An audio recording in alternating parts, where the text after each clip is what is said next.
I'm Cape Jewel, and you're watching Comic Smack, the weekly comic book show where we take deeper, more in-depth looks at the coolest comic books happening every week. And on today's show, we're going to be looking at Deadpool, issue number 7. The Deadpool movie hits theaters this week, and not to be left in the dust, Marvel has come up with an 80-page giant, an anniversary issue celebrating the life and times of the Merc with the Mouth. This comic also is going to run you a whopping 10 whole American dollars, so is it worth it? Let's hop on in and find out. So, as the comic opens, Deadpool is reflecting on the past couple weeks' events. He fears what with everything that went down between him and Madcap that he really can't trust his own mind anymore, that perhaps he's coming undone, becoming even more crazy than before. His mind is starting to turn to dark places, like every moment in time wherein someone insulted him, which Deadpool keeps track of in a little black book. Deadpool figures perhaps going through this little black book and getting some closure will help clear things up with him, and hey, this comic gets a lot of points right out of the gate for actually giving us a layout of Deadpool's base of operations. If you remember, he's based out of the Schaefer Theater now, but it's also a space that he shares with the Mercs for Money and the Uncanny Avengers, of which he also funds. Call me a super nerd with a love for attention to detail, but I wish more comics would put out these kind of layouts. Wade first attempts to get a little payback on Iron Fist for saying that he looked like a melted candle during the 70s, which is an actual reference to a real issue that Duggan wrote. In fact, a lot of this comic is making reference to past events. Definitely rewarding for those who have been reading since day one.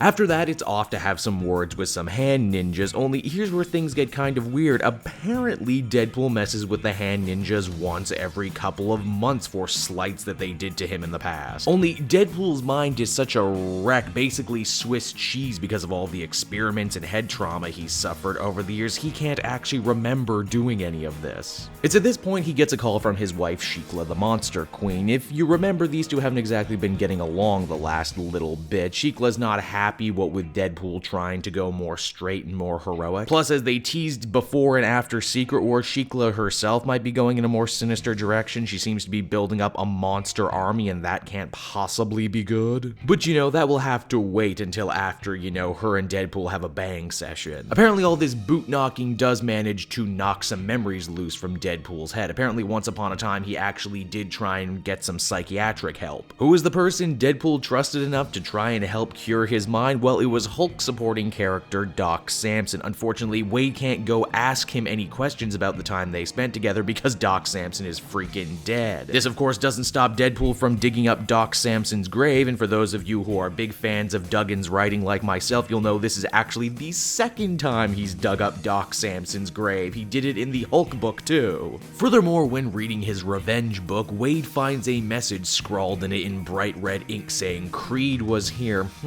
That's an odd thing, Deadpool thinks. I didn't write that. Now, if you remember, it was revealed in another flashback special that Deadpool had killed his own parents at the behest of Dr. Butler and the other guys at the Weapon X program. Also, Sabretooth was there that night, and he kind of always felt bad about it, especially now after the events of Axis, where he's sort of been inverted. Oh well, that'll have to wait, Deadpool thinks. Time to go get revenge on that a-hole who spoiled that Harry Potter book for me. Wow, would not have pegged Deadpool as a hardcore Harry Potter fan, and if anything, I'd peg him as the sort of person who loves spoiling stuff for other people. I guess you just don't know a character the way you think you do. In the end, Deadpool does ultimately elect to try and get himself a little psychiatric help, but, not spend a lot of money on it. You see, Fool Killer of the Mercs for Money has been taking night classes in psychology, so Deadpool wakes him up in the middle of the night and says, "Hey, you're gonna be my new psychiatrist, whether you like it or not." As the comic winds down, Deadpool is sitting alone with his revenge book. That is until he takes a pencil to it and ends up revealing a secret message about Sabretooth, saying that he was a Slade ripoff. No, really, he calls him a Slade ripoff. And that's pretty much where the comic ends. As I mentioned before, this is a giant 80-pager, and the rest of the stories are actually